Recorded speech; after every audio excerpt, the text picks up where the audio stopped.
நீ போ, கர்த்தர் உன்னோடே கூட இருப்பாராக.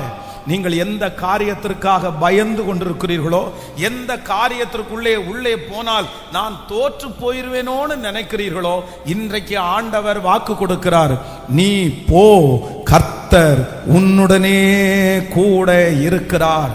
மிகப்பெரிய கோலியாத் தாவீதிற்கு முன்பாக நின்று கொண்டிருக்கிறான். மிகப்பெரிய பிரச்சனை அவனுக்கு முன்பாக நின்று கொண்டிருக்கிறது.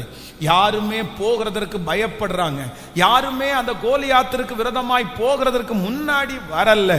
ஆனா இப்பொழுது சவுலின் மூலமாய் ஆண்டவருடைய வார்த்தை வருகிறது, நீ போ, கர்த்தர் உன்னுடனே கூட இருப்பாராக. கர்த்தருடைய பிள்ளைகளை ஆண்டவர் தெளிவாய் கர்த்தர் வாக்கு கொடுக்கிறார். நீங்கள் பயப்பட வேண்டிய அவசியம் இல்லை. உங்களோடு கூட கர்த்தர் வருகிறார். அந்த இடத்திற்கு போகிறதற்கு நீங்கள் பயப்பட வேண்டியதில்லை. அந்த சூழ்நிலைக்குள்ளாக போகிறதற்கு நீங்கள் பயப்பட வேண்டியதில்லை. கர்த்தர் வாக்கு கொடுக்கிறார், நீ போ, கர்த்தர் உன்னோடு கூட இருக்கிறார். ஆமென்.